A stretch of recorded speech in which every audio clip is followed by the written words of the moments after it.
കൊച്ചിൻ എയർപോർട്ടിൽ വന്നിറങ്ങിയ അംബരീഷിനെ സ്വീകരിക്കാൻ circle inspector Wilson തോമസും ഉണ്ടായിരുന്നു. എന്താ വിൽസ, സുഖമല്ലേ? ജീപ്പ് ഓടുന്നതിനിടയിൽ അംബരീഷ് വിൽസനെ നോക്കി. അതെ സർ. ജോൺ സാമുവലിന് എന്താണ് പറ്റിയതെന്ന് വിൽസൺ അറിയാമോ? ഇല്ല സർ. പുറത്തേക്ക് വന്ന ഞെട്ടൽ വിദഗ്ധമായി ഒളിപ്പിച്ചുകൊണ്ട് വിൽസൺ പറഞ്ഞു. ജോൺ സാമുവൽ അവസാനമായി വന്നത് താങ്കളെ കാണാനാണ്. പിന്നെ അദ്ദേഹത്തിനെ ആരും കണ്ടിട്ടില്ല. ആ സമയത്ത് സ്റ്റേഷനിൽ ഉണ്ടായിരുന്ന ഒരു കോൺസ്റ്റബിളിന്റെ മൊഴിയാണ്. വിൽസന് അതേക്കുറിച്ച് എന്തെങ്കിലും പറയാനുണ്ടോ? പിന്നിലേക്ക് ഓടിമറിയുന്ന കെട്ടിടങ്ങളിൽ ഒരു നിമിഷം അംബരീഷിന്റെ കണ്ണുകൾ ഉടക്കി. സർ, ജോൺ സാർ എന്നെ കാണാൻ വന്നു എന്നത് ശരിയാണ്. അതിനുശേഷം അദ്ദേഹം മടങ്ങിപ്പോയി. എന്തിനായിരുന്നു താങ്കളെ കാണാൻ വന്നത്? അത് വിൽസൺ ഒന്ന് പരുങ്ങി. കാണാതായ പ്രൊഫസർ ഗൗതമിന്റെ കേസിനെ കുറിച്ച് എന്തോ സംശയം ചോദിക്കാനായിരുന്നു അല്ലേ? അതെ സർ. അറിയാതെ വിൽസൺ പറഞ്ഞുപോയി. എന്ത് സംശയമായിരുന്നു വിൽസ? സർ, കുറെ നേരമായി നമ്മുടെ ജീപ്പിനെ ഒരു കാർ ഫോളോ ചെയ്യുന്നുണ്ട്. മിററിൽ ശ്രദ്ധിച്ചുകൊണ്ട് ഡ്രൈവർ പറഞ്ഞു.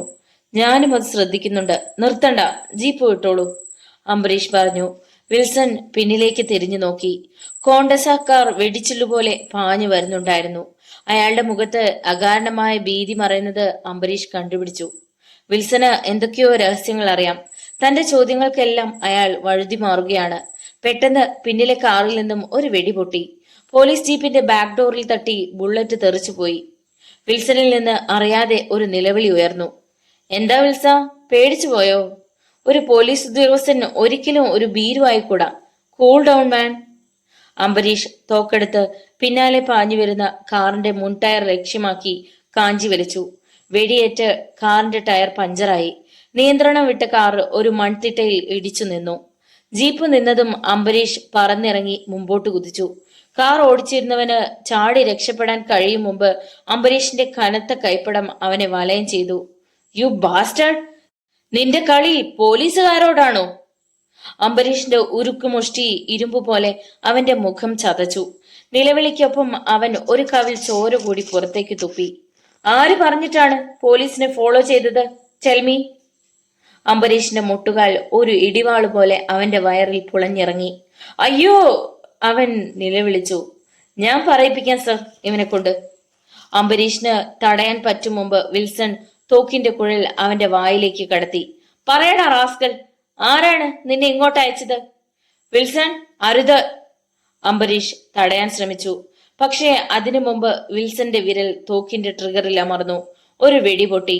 അയാളുടെ തലയ്ക്ക് പിന്നിൽ നിന്ന് മാംസവും ചോരയും അടർന്നു തീർച്ചു. ഒരു നിലവിളിയോടെ അയാൾ നിലത്തേക്ക് വീണ് നിശ്ചലനായി. വിൽസൺ, താങ്കൾ എന്താണ് ചെയ്തത്? അംബരീഷിന്റെ ഞരമ്പുകൾക്ക് തീ പിടിച്ചു. സാർ, അറിയാതെ വിരൽ. No more explanation. അയാളെ കൊന്ന് തെളിവ് നശിപ്പിച്ചത് ആർക്കു വേണ്ടി? പറയണം മിസ്റ്റർ CI. സാർ, ഞാൻ. വിൽസൺ പ്രേതത്തെ കണ്ട പോലെ വിളറി വിറച്ചു. അംബരീഷ് എന്ന സബോർഡിനേറ്റിനെ നിനക്കറിയൂ. അംബരീഷ് എന്ന മനുഷ്യനെ നിനക്കറിയില്ല. പറയൂ, ആരെ രക്ഷിക്കാനാണ് നീ ശ്രമിച്ചത്? അബദ്ധത്തിൽ വെടിപൊട്ടിയതാണ് സർ. നോ, സത്യം പറയിപ്പിക്കാൻ എനിക്കറിയാം. പറയടാ. അംബരീഷിന്റെ കൈകൾ ഉൽക്ക പോലെ വിൽസന്റെ കവിളത്ത് വീണു. പിന്നെ അയാളുടെ കഴുത്ത് തന്റെ ഉരുക്കുമുഷ്ടികളിൽ കോർത്ത് വലിച്ചു. പറ, ജോൺ സാമുവല് എന്താണ് സംഭവിച്ചത്? ബ്ലൂ ലൈനുമായി നിനക്ക് എന്താണ് ബന്ധം? വിൽസന്റെ ശ്വാസം വിലങ്ങി. സർ, എന്നെ വല്ലാതെ തെറ്റിദ്ധരിച്ചിരിക്കുകയാണ്. വിൽസന്റെ ശബ്ദം വിറച്ചു. വാക്കുകൾ തൊണ്ടയിൽ കുരുത്തു. പെട്ടെന്ന് ഒരു ബൈക്ക് പാഞ്ഞു വന്നു. മുഖം മറച്ച് തൊപ്പി വെച്ച രണ്ടുപേരായിരുന്നു അതിൽ. സാർ! ജീപ്പിന്റെ ഡ്രൈവർ നിലവിളിച്ചെങ്കിലും വിൽസന് ഒഴിഞ്ഞു മാറാൻ കഴിഞ്ഞില്ല. ബൈക്കിന്റെ പിന്നിലിരുന്നവന്റെ തോക്ക് തീ തുപ്പി. നെഞ്ചിൽ വെടിയുണ്ടകളേറ്റ് വിൽസൺ ഒരലർച്ചയോടെ മരിച്ചു വീണു. അംബരീഷ് നിലത്തേക്ക് വീണ് തോക്കെടുത്ത് വെടിവെച്ചു. പക്ഷേ ബൈക്ക് മിന്നൽ പോലെ പാഞ്ഞ് ദൃഷ്ടിയിൽ നിന്നും മറഞ്ഞുപോയി. സ്കൗണ്ട്രൽസ്! അംബരീഷിന്റെ പല്ലുകൾ ഞെരിഞ്ഞമർന്നു. താൻ സംശയിച്ച ഒരു കാര്യം കൂടി ശരിയായിരിക്കുന്നു. CI Wilson Thomas blue lion എന്ന ഭീകരന്റെ സംഘടനയിൽ പ്രവർത്തിക്കുന്ന ആൾ തന്നെ. താങ്കൾ കൊച്ചിയിൽ കാൽക്കുത്തിയപ്പോൾ തന്നെ ഒരു ഓഫീസർക്ക് രക്തസാക്ഷിയാകേണ്ടി വന്നല്ലോ അംബരീഷ്. കമ്മീഷണർ ഓഫീസിലെത്തിയ DYSP അംബരീഷിനോട് പോലീസ് കമ്മീഷണർ ജെയിംസ് വാൾട്ടർ പറഞ്ഞു. നോ സർ, അങ്ങ് പറഞ്ഞതല്ല സത്യം. Circle inspector Wilson Thomas blue ലയണിന്റെ ആളായിരുന്നു. ആ മരണം അയാൾ ഇരന്നു വാങ്ങിയതാണ്. ഒരർത്ഥത്തിൽ പറഞ്ഞാൽ ഞാൻ അയാളിലേക്ക് എത്തുമെന്ന് മനസ്സിലാക്കിയ ബ്ലൂ ലയൺ അയാളെ വെടിവെച്ച് കൊന്നു. That's all. അംബരീഷ് തന്റെ അനുമാനങ്ങൾ വാൾട്ടറോട് പറഞ്ഞു. അപ്പോൾ വിൽസൺ അറിയാതെ ജോൺ സാമുവൽ മിസ്സിംഗ് ആവില്ലെന്നാണോ താങ്കൾ പറഞ്ഞു വരുന്നത്? അതെ സർ. വിൽസന് ബ്ലൂ ലൈനിന്റെ രഹസ്യങ്ങൾ എല്ലാം അറിയാമായിരുന്നു. അവന്റെ നാവിന്റെ അഷ്ടഗന്ധ പൂട്ട് ഞാൻ തുറക്കും മുമ്പ് അവർ അവനെ വകവരുത്തി. പക്ഷേ അവർ പ്രതീക്ഷിക്കാതെ ഒരു തെളിവ് എനിക്ക് കിട്ടി സർ. അംബരീഷ് പോക്കറ്റിൽ നിന്നും ഒരു ഓഡിയോ കാസറ്റ് എടുത്ത് മേശപ്പുറത്ത് വെച്ചു. ഇത് കൊല ചെയ്യപ്പെട്ട വിൽസന്റെ പോക്കറ്റിൽ നിന്നും കിട്ടിയതാണ്. നമുക്കായി കാത്തുവെച്ച ഒരു തെളിവ് ഇതിലുണ്ട് സർ. കമ്മീഷണറുടെ മേശപ്പുറത്തിരുന്ന ടേപ്പ് റെക്കോർഡറിൽ കാസറ്റ് ഇട്ട് അംബരീഷ് പ്ലേ ചെയ്തു. ടേപ്പിൽ നിന്നും ഒരു ശബ്ദമുയർന്നു. സർ, ഈ ശബ്ദം അങ്ങേക്ക് പരിചിതമാണോ? അംബരീഷ് തിരക്കി. വാൾട്ടർ ആലോചിച്ചു. കേട്ടിട്ടുണ്ട്, പക്ഷേ ഓർമ്മ വരുന്നില്ല. വിൽസൺ എല്ലാം പറഞ്ഞിട്ടുണ്ടെങ്കിൽ എന്റെ റേറ്റും പറഞ്ഞു കാണുമല്ലോ. ഇക്കാര്യത്തിൽ ഒരു ബാർഗെയിനിങ്ങിന് ഞാൻ തയ്യാറല്ല. I want 2 lakh. സംസാരം നിലച്ചു. അംബരീഷ് സ്റ്റോപ്പ് ബട്ടൺ അമർത്തി. ടേപ്പ് നിശ്ചലമായി. അംബരീഷ് നിർവികാരനായി വാൾട്ടറെ നോക്കി. ഇപ്പോൾ സാറിന് ആളെ മനസ്സിലായി കാണുമല്ലോ. യെസ്, അരവിന്ദാക്ഷൻ. ട്രസ്റ്റ് ഹോസ്പിറ്റലിലെ ഡോക്ടർ അരവിന്ദാക്ഷൻ. അതെ സർ. കൊലപാതകങ്ങൾ പോസ്റ്റ്മോർട്ടം റിപ്പോർട്ടിലൂടെ ആത്മഹത്യകളാക്കി മാറ്റുന്നതിന് ഡോക്ടർ അരവിന്ദാക്ഷൻ വാങ്ങിയിരുന്ന തുകയുടെ സ്ഥിതിവിവര കണക്കുകളാണ് അങ്ങ് കേട്ടത്. ഇനി പറയൂ സർ, അരവിന്ദാക്ഷൻ സമൂഹത്തിലെ നിലയും വിലയുമുള്ള ഡോക്ടറായിരുന്നോ? വാൾട്ടർ നിരാശയോടെ അംബരീഷിനെ നോക്കി. ഞാൻ ഉടൻ തന്നെ അയാളെ കാണാൻ പോകുന്നു സർ. അവന്റെ നാവിൻ തുമ്പിലൂടെ ബ്ലൂ ലൈൻ ആരാണെന്ന സത്യം ഞാൻ പുറത്തു കൊണ്ടുവരും. പെട്ടെന്ന് കമ്മീഷണർ മേശപ്പുറത്തിരുന്ന ഫോൺ ശബ്ദിച്ചു. അദ്ദേഹം റിസീവർ എടുത്തു. അതെ, കമ്മീഷണർ ഹിയർ. എന്ത്? എപ്പോൾ? ശരി. അംബരീഷിന്റെ കണ്ണുകൾ കുറുകി. നെറ്റിയിലെ ഞരമ്പുകൾ പിടഞ്ഞുണർന്നു. സർ, ഡോക്ടർ അരവിന്ദാക്ഷൻ മിസ്സിംഗ് ആണല്ലേ? ഡോക്ടർ സ്കറിയ മാത്യു അല്ലേ വിളിച്ചത്? അതെ. വാൾട്ടർ അമ്പരപ്പോടെ അംബരീഷിനെ നോക്കി. എന്റെ കണക്കുകൂട്ടലുകൾ ഒരിക്കലും തെറ്റാറില്ലല്ലോ സർ. നമ്മുടെ അടുത്തെത്തുന്ന തെളിവുകൾ അവർ എത്ര വിദഗ്ധമായിട്ടാണ് ഇല്ലാതാക്കുന്നത്.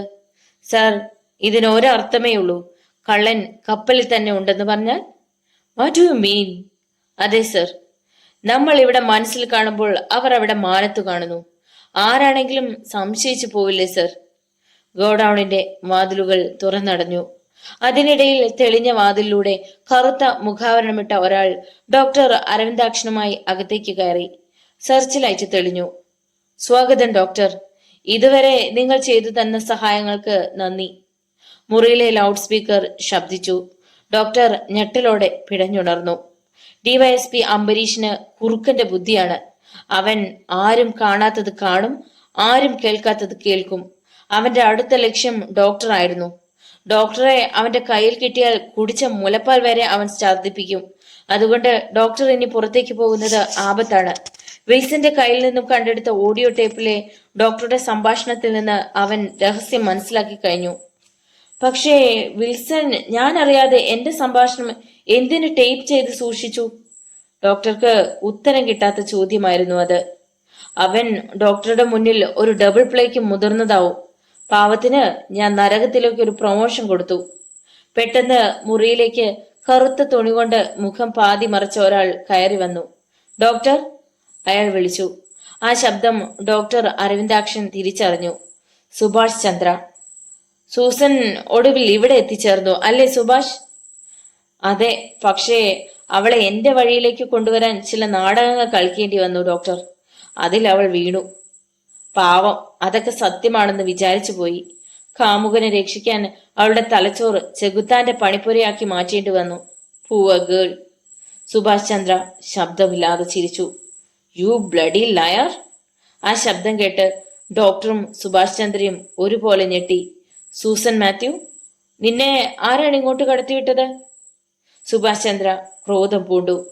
മരിക്കുന്നതിന് മുമ്പ് നിന്നെ പോലുള്ള ഒരു ക്രിമിനലിന്റെ ചതിയുടെ കഥ അറിയാൻ ഈശ്വരനാണ് എന്നെ ഇവിടെ എത്തിച്ചത്. നീ എന്നെ ചതിക്കുകയായിരുന്നു അല്ലേ? ദുഷ്ട.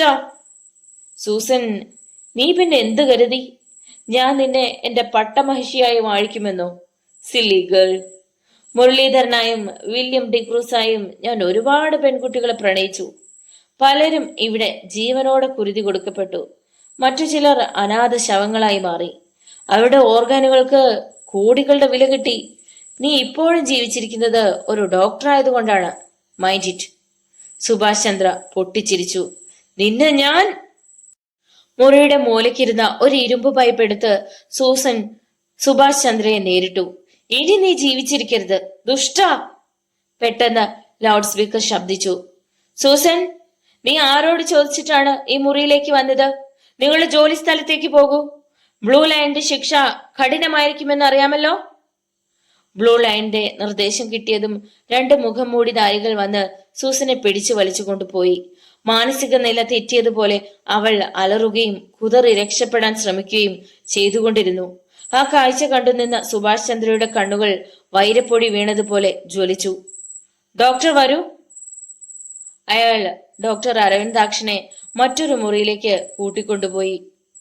നിമിഷങ്ങൾ കഴിഞ്ഞതും അരവിന്ദാക്ഷന്റെ ചോര മരവിപ്പിക്കുന്ന നിലവിളി ദിഗന്ധങ്ങൾ ഭേദിച്ചു. കോളിംഗ് ബെൽ തുടരെ ശബ്ദിക്കുന്നത് കേട്ടാണ് ഡോക്ടർ സക്രിയ മാത്യു മുഖമുയർത്തിയത്. അയാൾ ഉറക്കെ വിളിച്ചു പറഞ്ഞു, അന്നമ്മേ, പുറത്താരാണെന്ന് നോക്ക്. അന്നമ്മ വാതിൽ തുറന്നു. പുറത്തു നിന്നിരുന്ന അംബരീഷിനെ അവർക്ക് മനസ്സിലായില്ല. ആരാ? അംബരീഷ് അകത്തു കടന്ന് സോഫയിലിരുന്നു. ഡോക്ടർ ഇല്ലേ? സൂസൻ മാത്യു. അവൾ അവൾ അന്നമ്മയ്ക്ക് വാക്കുകൾ കിട്ടിയില്ല. അംബരീഷ് തിരക്കി. എന്തു പറ്റി ഡോക്ടർക്ക്? ഹോളി ഏഞ്ചൽസിൽ അന്വേഷിച്ചപ്പോൾ വീട്ടിൽ തിരക്കാൻ പറഞ്ഞു. എനിക്ക് ഡോക്ടർ സൂസൻ മാത്യുവിനെ അത്യാവശ്യമായി ഒന്ന് കാണേണ്ടിയിരുന്നു. അവൾ ഇവിടെ ഇല്ല. അന്നമ്മയുടെ ശബ്ദം വിറച്ചു. പിന്നെ എവിടെ പോയി? കോണിപ്പടിയുടെ മുകളിൽ നിന്നും കനത്ത ഒരു ശബ്ദം കേട്ടു. മരിച്ചുപോയി. അംബരീഷ് മുഖമുയർത്തി. ഡോക്ടർ സക്രിയ മാത്യു പടികളിറങ്ങി വരുന്നുണ്ടായിരുന്നു. അംബരീഷ് എഴുന്നേറ്റു. ഞാൻ അറിഞ്ഞില്ലല്ലോ. അധികം പബ്ലിസിറ്റി കൊടുക്കണമെന്ന് തോന്നിയില്ല. അന്നമ്മ പെട്ടെന്ന് ഉറക്കെ നിലവിളിച്ചു. പറയല്ലേ, നമ്മുടെ മോള് മരിച്ചുപോയെന്ന് പറയല്ലേ. എവിടെയെങ്കിലും അവള് സുഖമായി ജീവിച്ചോട്ടെ. സക്രിയ മാത്യു ഗർജിച്ചു. അന്നമ്മേ, അകത്ത് വയ്ക്കോ. ഇനി ഒരക്ഷരം ശബ്ദിച്ചാൽ... അംബരീഷ് സക്രിയ മാത്യുവിന്റെ ശബ്ദം മുറിച്ചു. അതെ, എവിടെ ഇരുന്നാലും ഡോക്ടർ സൂസൻ മാത്യു സുഖമായി ജീവിക്കണം. അങ്ങനെയാണ് ആഗ്രഹിക്കേണ്ടത്. ഇഷ്ടപ്പെട്ട ഒരാളോടത്ത് ഒളിച്ചു പോയെന്നത് ഇക്കാലത്ത് അത്ര വലിയ ക്രിമിനൽ കുറ്റമൊന്നുമല്ല. ജീവിച്ചിരിക്കുന്ന മകളെ പറ്റി മരിച്ചുപോയി എന്ന് പറയുന്നതാണ് തെറ്റ്. Be practical doctor. Sakariya Mathew അട്ടഹസിച്ചു. ഇതെല്ലാം പറയാൻ നീ ആരാ? എന്റെ വെൽവിഷറോ? You are right doctor. ഞാൻ നിങ്ങളുടെ വെൽവിഷറാണ്. DYSP അംബരീഷ്. സക്രിയ മാത്യു ചെറുതായി ഒന്ന് നടുങ്ങി. അയാൾ അംബരീഷിനെ പകച്ചു നോക്കി. അംബരീഷ് ശാന്തതയോടെ പറഞ്ഞു, വിഷമിക്കാതിരിക്കൂ. സിറ്റിയിൽ തട്ടിക്കൊണ്ടുപോകലും അതിനെ തുടർന്നുള്ള കൊലപാതകവും ഒരു തുടർക്കഥയായിരിക്കുകയാണ് ഡോക്ടർ. സൂസൻ പോയതിൽ പിന്നെ എവിടെ നിന്നെങ്കിലും വിളിച്ചിരുന്നോ? ഇല്ല. കത്തോ മറ്റെന്തെങ്കിലും മെസ്സേജോ? ഇല്ല അംബരീഷ്. നിങ്ങളെ ഓർത്തില്ലെങ്കിലും സൂസൻ മാത്യു നിങ്ങളുടെ ഭാര്യയെങ്കിലും ഓർക്കേണ്ടതല്ലേ? സക്രിയ മാത്യു പിറുപിറുത്തു. അന്നമ്മയെ അവൾക്ക് ഒരിക്കലും മറക്കാനാവില്ല. എന്നെ മറന്നാലും റീത്തയെ അവൾ മറക്കില്ല. ആരാണ് റീത്ത? എന്റെ ഇളയ മകൾ. എനിക്ക് ആ കുട്ടിയൊന്ന് കാണാമോ? വിളിക്കേണ്ടി വന്നില്ല. അതിനു മുമ്പ് തന്നെ റീത്ത പുറത്തു വന്നു. റീത്തയുമായി ഞാൻ കുറച്ചു നേരം തനിച്ച് സംസാരിച്ചോട്ടെ? സക്രിയ മാത്യു തലയാട്ടി. അംബരീഷ് റീത്തയോട് സൂസനെ കുറിച്ച് ചിലതൊക്കെ അന്വേഷിച്ചു. അതിനുശേഷം അംബരീഷ് മേശവലിപ്പ് വലിച്ചു തുറന്നു. അതിനുള്ളിൽ ഒരു ഡയറി ഉണ്ടായിരുന്നു. കൗതുകത്തോടെ അംബരീഷ് ആ ഡയറി പുറത്തെടുത്ത് പേജുകൾ മറിച്ചു. സൂസൻ മാത്യുവിന്റെ പേഴ്സണൽ ഡയറി ആയിരുന്നു അത്. സുഭാഷ് ചന്ദ്രയെ കണ്ടുമുട്ടിയതു മുതൽ ആരും അറിയാതെ പോകാനൊരുങ്ങിയതുവരെയുള്ള സംഭവങ്ങൾ ഡേറ്റ് വൈസായി കുറിച്ചിരിക്കുന്നു. അംബരീഷ് വരികളിലൂടെ കണ്ണോടിച്ചു. സ്നിഗ്ധമായ ഒരു പ്രേമകഥയുടെ ചുരുളഴിയുന്നത് അംബരീഷ് അറിഞ്ഞു. വരികൾക്കിടയിൽ സൂസൻ മാത്യുവിന്റെ മനസ്സ് തുളുമ്പി. ഡയറിയുടെ അവസാനത്തെ താളിൽ ഒരു ടെലിഫോൺ നമ്പറുമുണ്ടായിരുന്നു. 242405. അതിനു നേരെ ഒരു ആരോ മാർക്ക്. ആരോ മാർക്കിനപ്പുറം സുഭാഷ് ചന്ദ്രയുടെ പേര്. അംബരീഷ് ആ നമ്പർ മനസ്സിൽ കുറിച്ചിട്ടു. ആ നമ്പർ 2 സ്റ്റാർ ലോഡ്ജിലേതായിരുന്നു. 2 സ്റ്റാർ ലോഡ്ജിലെത്തിയ അംബരീഷിന് അവിടെ താമസിച്ചിരുന്നത് സുഭാഷ് ചന്ദ്രയല്ലെന്നും വില്യം ഡിക്രൂസ് എന്ന ഒരാളാണെന്നും മനസ്സിലായി. മുറി പരിശോധിച്ച അദ്ദേഹത്തിന് പകുതിയോളം കരിഞ്ഞ് അക്ഷരങ്ങൾക്ക് നിറം മങ്ങിയ ഒരു കടലാസ് തുണ്ട് കിട്ടി. അക്ഷരങ്ങൾ മങ്ങിയിട്ടുണ്ടെങ്കിലും ചേർത്ത് വായിക്കാനാവുമെന്ന് അയാൾക്ക് മനസ്സിലായി. വളരെ പണിപ്പെട്ട് കടലാസിൽ എഴുതിയിരുന്നത് വായിക്കാൻ അംബരീഷ് ശ്രമിച്ചു. 12 മണിക്ക് മുന്നിലെത്തും സുഭാഷ് ചന്ദ്ര. അക്ഷരങ്ങളുടെ ഇടത്തോട്ടുള്ള ചെരിവിലേക്ക് തറച്ചു നോക്കി നിൽക്കുമ്പോൾ അംബരീഷിന്റെ മനസ്സ് പിന്നോട്ട് പറന്നു. ഈ അക്ഷരങ്ങൾ മുൻപൊരിക്കൽ എവിടെയോ കണ്ടിട്ടുണ്ടല്ലോ. എവിടെ എവിടെ? അയാൾ അസ്വസ്ഥനായി. മനസ്സിനുള്ളിൽ ഒരു നെരിപ്പോടെരിഞ്ഞു. ജ്വാലയുടെ തിളക്കത്തിൽ തെളിയുന്ന കുറെ അക്ഷരങ്ങൾ. എല്ലാം പറഞ്ഞതുപോലെ. 5 മണിക്ക് അരിസ്റ്റോ ജംഗ്ഷനിൽ ഞാനുണ്ടാവും. വരാതിരിക്കരുത്. ആരും അറിയണ്ട. MD. രണ്ടും ഒരേ രീതിയിൽ ഇടത്തോട്ട് ചെരിഞ്ഞ അക്ഷരങ്ങൾ. 2 കത്തും എഴുതിയത് ഒരേ ഒരാൾ. MD എന്ന മുരളീധരൻ. മുരളീധരൻ, സുഭാഷ് ചന്ദ്ര, വില്യം ഡിക്രൂസ്, എല്ലാം ഒരാൾ, ഒരേ ഒരാൾ. അംബരീഷിന്റെ കൈകളിൽ ഇരുന്ന് കടലാസ് ഞെരിഞ്ഞു. യഥാർത്ഥത്തിൽ ആ ബാസ്റ്റഡ് ആരായിരിക്കും? മേഘയ്ക്ക് MD എന്ന മഹാദേവനുമായി അടുപ്പുണ്ടായിരുന്നുവെന്ന് അംബരീഷിൽ നിന്നും അറിഞ്ഞ ശേഖരപിള്ള ആകെ അസ്വസ്ഥനായി. പറഞ്ഞതുപോലെ തന്നെ അവളുടെ ഫോൺ കോൾ ശേഖരപിള്ളയ്ക്ക് കിട്ടി. അപ്പോൾ അംബരീഷ് അടുത്തുണ്ടായിരുന്നു. മേഘയുടെ ശബ്ദം തിരിച്ചറിഞ്ഞപ്പോൾ അച്ഛൻ ഞെട്ടി. പൊടുന്നനെ മേഘയുടെ കയ്യിൽ നിന്നും ആരോ ഫോൺ വാങ്ങി. പേടിക്കേണ്ട, മേഘ ഞങ്ങളുടെ പക്കൽ സുരക്ഷിതയായി തന്നെ ഉണ്ട്. പക്ഷേ അവളുടെ ജീവന്റെ വില 5 കോടി രൂപയാണ്. ഇത്ര പെട്ടെന്ന് 5 കോടി? ശേഖരപിള്ള വല്ലാതായി. വിഷമിക്കണ്ട, ഒരാഴ്ച സമയം തരാം. ഞങ്ങളുടെ ആവശ്യം നിരസിച്ചാൽ 8-ാം ദിവസം നിങ്ങളുടെ മകളുടെ 2 കൃഷ്ണമണിയും കൊറിയർ സർവീസായി ഭദ്രമായി നിങ്ങൾക്ക് കിട്ടും. പക്ഷേ അത് നിങ്ങൾ വാക്ക് പാലിക്കുന്നില്ലെങ്കിൽ മാത്രം. ഫോൺ അംബരീഷിന് കൊടുക്കൂ. അംബരീഷ് റിസീവർ വാങ്ങി. ഒരു താക്കീതായിരുന്നു മറുതലക്കിൽ നിന്നും മുഴങ്ങിയത്. ഇനി ഞങ്ങൾ വിളിക്കുമ്പോ നീ മന്ത്രിമന്ദിരത്തിലല്ല, ഈ സിറ്റിയിൽ പോലും ഉണ്ടാവരുത്. മേഘയെ ശേഖരപിള്ളക്ക് ജീവനോടെ വേണമെന്നുണ്ടെങ്കിൽ. ഫോൺ പെട്ടെന്ന് ഡിസ്കണക്ട് ആയി. അംബരീഷ് നേരെ പോയത് പ്രൊഫസർ ഗൗതമിന്റെ വീട്ടിലേക്കായിരുന്നു. കോളിംഗ് ബെൽ കൊടുത്ത് അധിക നേരം കാത്തു നിൽക്കേണ്ടി വന്നില്ല. അതിനു മുമ്പ് ചന്ദ്രമോഹൻ വന്ന് വാതിൽ തുറന്നു. ചന്ദ്രമോഹൻ അല്ലേ? ഞാൻ DYSP അംബരീഷ്. അംബരീഷ് സ്വയം പരിചയപ്പെടുത്തി. അറിയാം സർ, അകത്തേക്ക് വരൂ. അംബരീഷ് അകത്തേക്ക് കയറി. അമ്മയ്ക്ക് എങ്ങനെയുണ്ടിപ്പോ? കിടപ്പ് തന്നെയാണ് സർ. എനിക്ക് അമ്മയെ ഒന്ന് കാണണം. വരൂ സർ. ചന്ദ്രമോഹൻ മറ്റൊരു മുറിയിലേക്ക് അംബരീഷിനെ കൊണ്ടുപോയി. അവിടെ ബെഡിൽ കിടക്കുന്ന സരസ്വതിയെ അംബരീഷ് കണ്ടു. പ്രൊഫസർ സരസ്വതി. മാഡം, ഞാൻ DYSP അംബരീഷ്. ഗൗതം സാറിന്റെ കേസ് ഇപ്പോൾ ഞാനാണ് അന്വേഷിക്കുന്നത്. എനിക്ക് മാഡത്തിൽ നിന്നും ചില കാര്യങ്ങൾ അറിയാനുണ്ട്.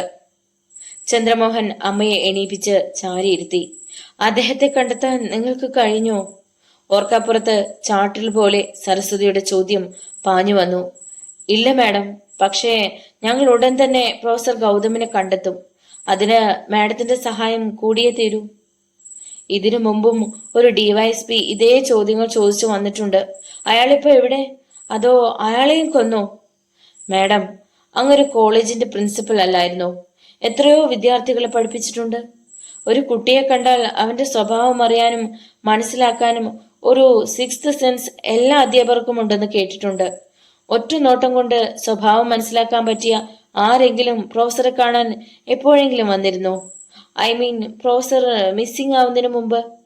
സരസ്വതിയുടെ ഓർമ്മകൾ പിന്നോട്ടോടിപ്പോയി. അവരുടെ നെറ്റിയിൽ ചുളിവുകൾ വീണു. അങ്ങനെ ആരും വന്നതായി ഓർക്കുന്നില്ലല്ലോ സർ. ചന്ദ്രമോഹൻ പറഞ്ഞു. പ്രൊഫസർ കാണാൻ വന്നവരോടൊക്കെ ഒരു പ്രത്യേക തരം ലായനിയെക്കുറിച്ച് സംസാരിക്കുമായിരുന്നുവെന്നും അദ്ദേഹത്തെ കാണാൻ വരുന്നവരിൽ കൂടുതലും യൂണിവേഴ്സിറ്റികളിൽ ഒന്നിച്ച് ജോലി ചെയ്തിരുന്നവരും പരിചയക്കാരുമായിരുന്നുവെന്ന്. മാഡം, അങ്ങനെ വന്നിരുന്നവരിൽ ആരെങ്കിലും നോട്ടബിൾ ആയിട്ടുണ്ടോ എന്നാണ് എന്റെ ചോദ്യം. സരസ്വതി കുറച്ചു നേരം ആലോചിച്ചു. പിന്നെ പറഞ്ഞു, ഉവ്വ് സർ, അങ്ങനെ ഒരാൾ ഉണ്ടായിരുന്നു. പ്രൊഫസറുടെ കൂടെ ജോലി ചെയ്യുന്ന ഒരാൾ. അയാൾ മിക്കപ്പോഴും പ്രൊഫസറെ കാണാൻ വരുമായിരുന്നു. അദ്ദേഹം കണ്ടുപിടിച്ച ലായനിയുടെ ഫോർമുലയെ കുറിച്ചായിരുന്നു അവിടെ സംസാരം. ആരായിരുന്നു അയാൾ? പ്രൊഫസർ കുമാർ ഗൗരവ്. കേട്ടിട്ടുണ്ട്. അദ്ദേഹം പേരെടുത്ത ഒരു ശാസ്ത്രജ്ഞനല്ലേ? അതെ സർ. പ്രൊഫസർ ഗൗതമിന്റെ ജൂനിയർ ആയിരുന്നു അദ്ദേഹം. പ്രൊഫസർ കുമാർ ഗൗരവിനെ സംശയിക്കാൻ എന്തെങ്കിലും കാരണമുണ്ടോ മാഡം? ഉവ്, ഒരു ദിവസം ഫോണിൽ പ്രൊഫസർ ഗൗതം ആരോടോ പൊട്ടിത്തെറിക്കുന്നത് കേട്ടു. ഞാൻ ചോദിച്ചപ്പോ അത് കുമാർ ഗൗരവാണെന്ന് പ്രൊഫസർ എന്നോട് പറഞ്ഞു. എന്തിനാണ് അയാൾ വിളിച്ചതെന്ന് മാഡം ചോദിച്ചില്ലേ? ചോദിച്ചു. പ്രൊഫസർ കണ്ടുപിടിച്ച ലായനിയുടെ ഫോർമുല അയാൾക്ക് വേണമെന്ന്, എത്ര ലക്ഷങ്ങൾ വേണമെങ്കിലും കൊടുക്കാമെന്ന്. കുമാർ ഗൗരവ് എപ്പോഴെങ്കിലും ഇവിടെ വന്നിട്ടുണ്ടോ? ഉണ്ട്. ആ സംഭവത്തിന് ശേഷം ഒരു പ്രാവശ്യം. അന്നും പ്രൊഫസറും കുമാറും എന്തോ കാര്യത്തിന് വാക്കേറ്റമുണ്ടായി. തന്നെ കൊന്നിട്ടാണെങ്കിലും ആ ഫോർമുല ഞാൻ സ്വന്തമാക്കുമെന്ന് അയാൾ പറയുന്നത് ഞാൻ കേട്ടതാണ്. അംബരീഷ് കുറച്ചു നേരം നിശബ്ദനായി. പിന്നെ ചന്ദ്രമോഹന്റെ നേരെ തിരിഞ്ഞു. അമ്മ പറഞ്ഞതിൽ എന്തെങ്കിലും സത്യമുണ്ടെന്ന് താങ്കൾക്ക് തോന്നുന്നുണ്ടോ ചന്ദ്രമോഹൻ? സർ, അമ്മ പറഞ്ഞപ്പോ എനിക്ക് ഒരു കാര്യം ഓർമ്മ വന്നു. കുമാർ സാർ ഒരിക്കൽ എന്നെ ഫോണിൽ വിളിച്ച് അച്ഛൻ കണ്ടെത്തിയ ലായനിയുടെ ഫോർമുല അയാൾക്ക് കൊടുക്കാൻ അച്ഛനോട് ശുപാർശ ചെയ്യണമെന്ന് പറഞ്ഞു. ലക്ഷങ്ങൾ തരാമെന്ന്. പക്ഷേ അച്ഛന്റെ സ്വഭാവം അറിയാവുന്ന ഞാൻ ആ കാര്യം അച്ഛനോട് പറഞ്ഞില്ല. ഈ സംഭവങ്ങളൊക്കെ അച്ഛൻ മിസ്സിംഗ് ആകുന്നതിന് എത്ര ദിവസം മുമ്പാണ് നടന്നത്? ഏതാണ്ട് ഒരു മാസം മുമ്പായിരുന്നു സർ. അച്ഛനെ തട്ടിക്കൊണ്ടുപോയത് കുമാർ ഗൗരവാണെന്ന് താങ്കൾക്ക് തോന്നുന്നുണ്ടോ? ആ ഫോർമുല കിട്ടാൻ അയാൾ എന്ത് ചെയ്യുമെന്നാണ് എനിക്കിപ്പോ തോന്നുന്നത്. താങ്കൾ വരൂ, അച്ഛന്റെ പരീക്ഷണശാല ഒന്ന് കാണണം.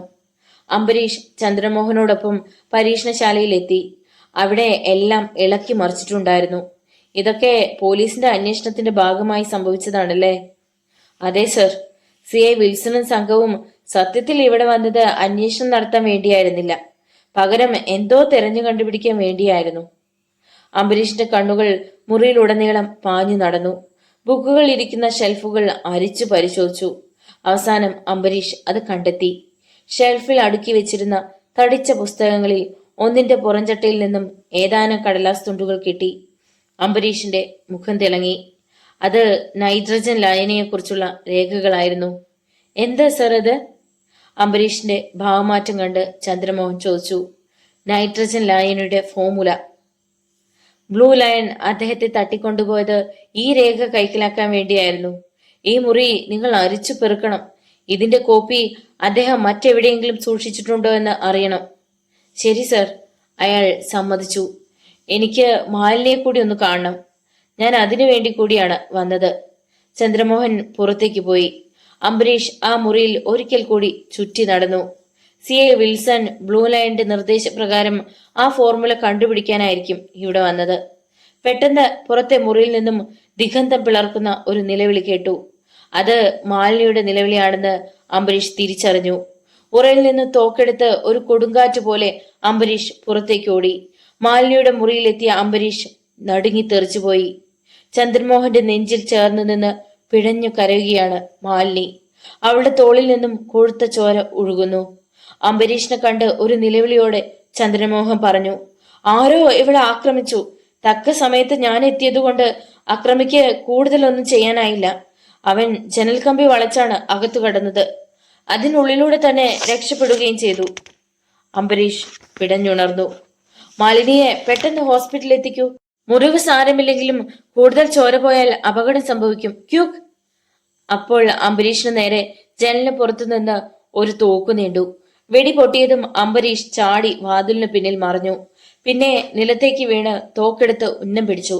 അംബരീഷിന് നേരെ അടുത്ത വെടി ഉതിർക്കാൻ ശ്രമിച്ച അക്രമിയുടെ ഇടതു കാൽമുട്ടിന് വെടിയേറ്റു. ഒരലർച്ചയോടെ അയാൾ നിലത്തേക്ക് മുഖമടിച്ചു വീണു. ഈറ്റപ്പുലിയെ പോലെ അംബരീഷ് ജനാലയിലൂടെ മുറ്റത്തേക്ക് കുതിച്ചു.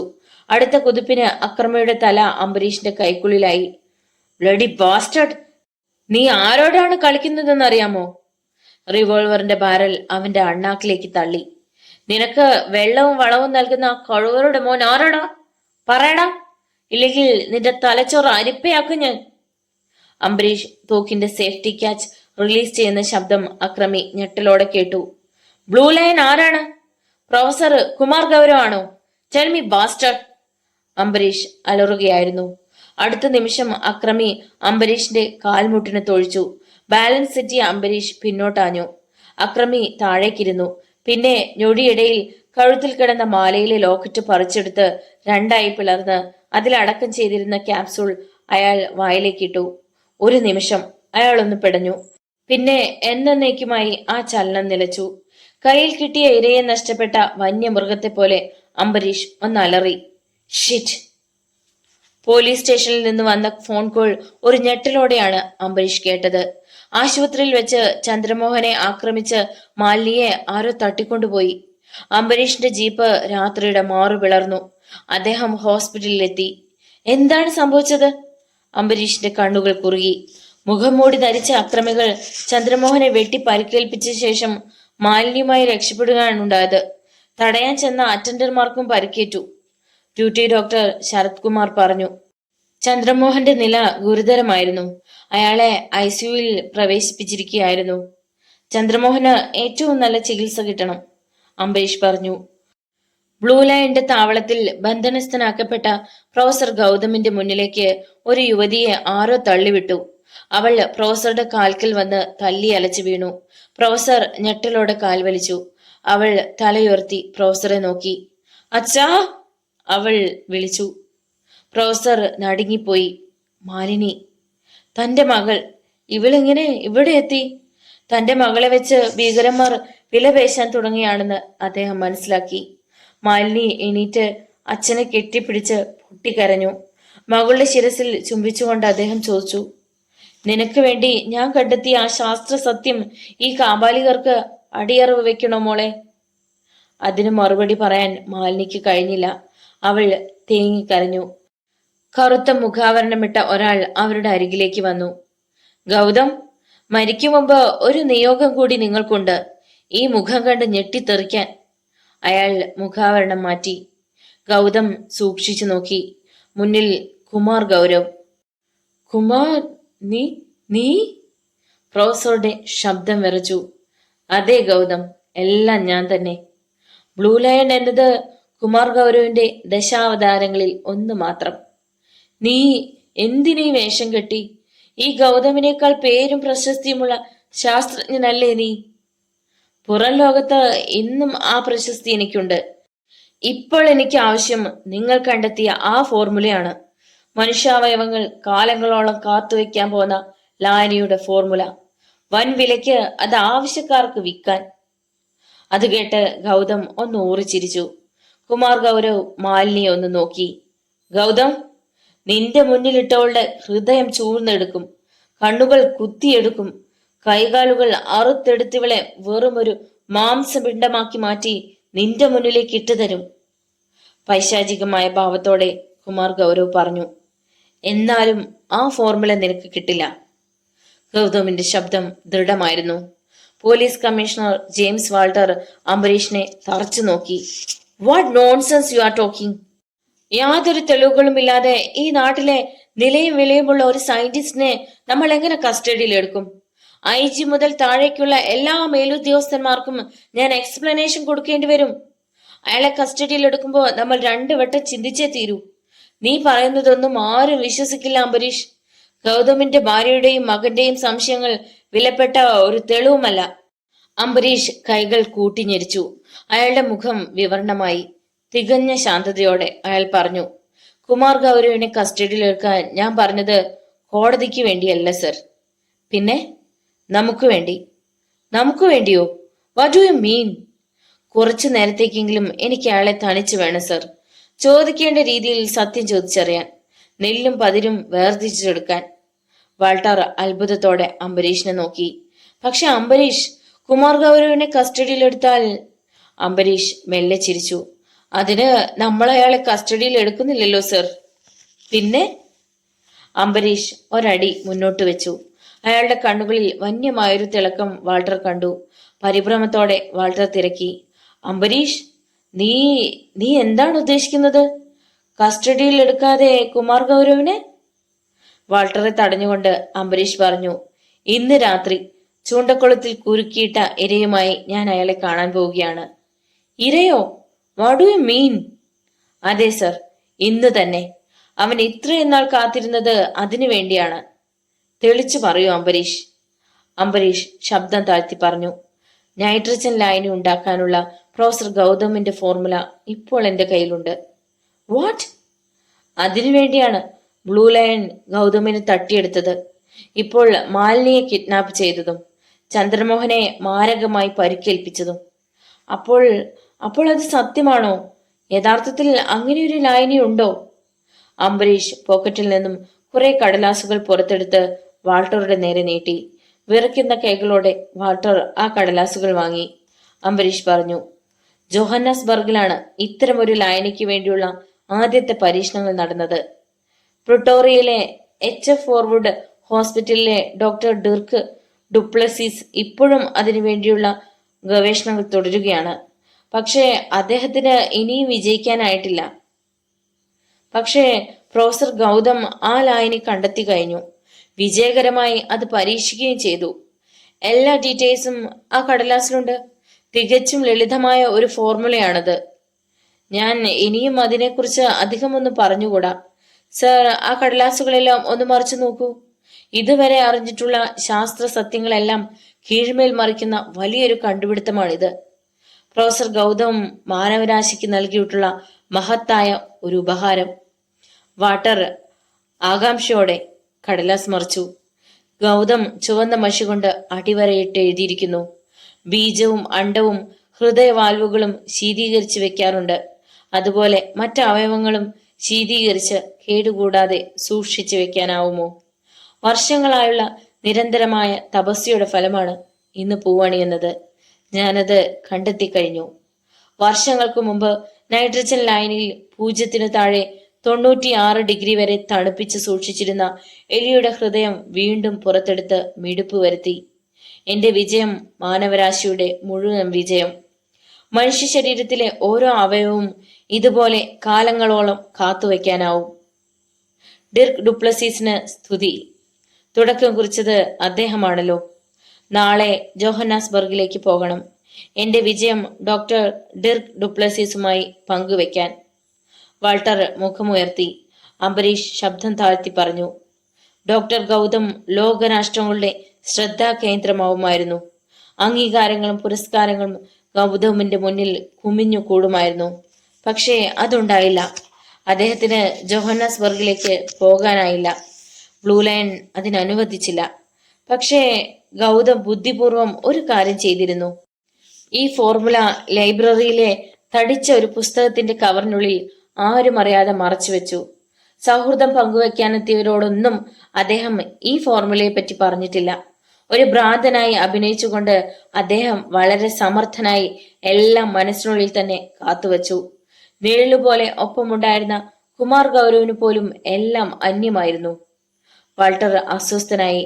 അയാൾ കടലാസുകൾ അംബരീഷിന് നേരെ നീട്ടി. അംബരീഷ് അത് വാങ്ങി. വാൾട്ടർ ഭീതിയോടെ തിരക്കി, അംബരീഷ്, നിന്റെ കയ്യിൽ നിന്നും ഈ രേഖകൾ നഷ്ടപ്പെട്ടാൽ, അയാൾ സമർത്ഥമായി ഇത് തട്ടിയെടുത്താൽ? അംബരീഷ് ചിരിച്ചു. പേടിക്കേണ്ട, അംബരീഷ് ബാക്കിയായില്ലെങ്കിലും ഈ രേഖകൾ നഷ്ടപ്പെടില്ല. ഒറിജിനൽ ഭദ്രമായി ബാങ്ക് ലോക്കറിലുണ്ട്. അംബരീഷ് ചോരയിൽ കുതിർന്നു പിടയുന്ന ആ നിമിഷം അത് ഭദ്രമായി സാറിന്റെ കൈകളിലെത്തും. ഞാൻ അത് ഉറപ്പുവരുത്തിയിട്ടുണ്ട്. വാൾട്ടർ മിണ്ടിയില്ല. അംബരീഷ് മുന്നോട്ട് നടന്നു. വാതിലിനടുത്തെത്തി അയാൾ തിരിഞ്ഞു. യാത്രയില്ല. ചിലപ്പോൾ എനിക്ക് തിരിച്ചു വരാൻ കഴിഞ്ഞില്ലെങ്കിലോ? Calling bell ശബ്ദിച്ചു. തുടരെ തുടരെ. തെല്ലു നേരത്തേക്ക് ഒരനക്കവും കേട്ടില്ല. അംബരീഷ് ബെല്ലിൽ കൈയമർത്തി പിടിച്ചു. പൊടുന്നനെ വാതിലിന്റെ ബോൾട്ട് വലിച്ചു. അംബരീഷ് ബെല്ലിൽ നിന്ന് കൈയെടുത്തു. വാതിൽ മെല്ലെ തുറന്ന് ഒരജാനുബാഹു പുറത്തു വന്നു. അയാൾ വെറുപ്പോടെ അംബരീഷിനെ നോക്കി. എന്തു വേണം? ചോദ്യം തെറ്റി. അംബരീഷ് ചിരിച്ചു. ആരെ കാണണം എന്ന് ചോദിക്കൂ. അജാനുബാഹുവിന്റെ വലതു കൈ പൊടുന്നനെ പാൻസിന്റെ പോക്കറ്റിലേക്ക് ഒഴുകിയിറങ്ങി. അംബരീഷ് അത് കണ്ടു. അയാൾ തികഞ്ഞ ശാന്തതയോടെ പറഞ്ഞു, എനിക്ക് പ്രൊഫസർ കുമാർ ഗൗരവിനെ കാണണം. നീ എന്തിനാ കുമാർ സാറിനെ കാണുന്നത്? അംബരീഷ് അയാളുടെ കണ്ണുകളിലേക്ക് നോക്കി ശാന്തനായി പറഞ്ഞു, ബിസിനസ്. എന്നിട്ട് വിസിറ്റിംഗ് കാർഡ് കൊടുത്തു. അയാൾ അതുമായി അകത്തേക്ക് നടന്നു. പാൻസിന്റെ പോക്കറ്റിലുള്ള റിവോൾവറിൽ തൊട്ടുകൊണ്ട് അംബരീഷ് കാത്തുനിന്നു. പൊടുന്നനെ വാതിലൊന്ന് അനങ്ങി. പാതി വിടവിലൂടെ ഒരു മുഖം പുറത്തേക്ക് നീണ്ടു. അംബരീഷ് ചിരിച്ചുകൊണ്ട് പറഞ്ഞു, ഒളിഞ്ഞു നോക്കാൻ ഞാനതിന് നിങ്ങളുടെ ശത്രുവൊന്നുമല്ല. ഞാൻ അകത്തേക്ക് വരട്ടെ മിസ്റ്റർ ഗൗരവ്?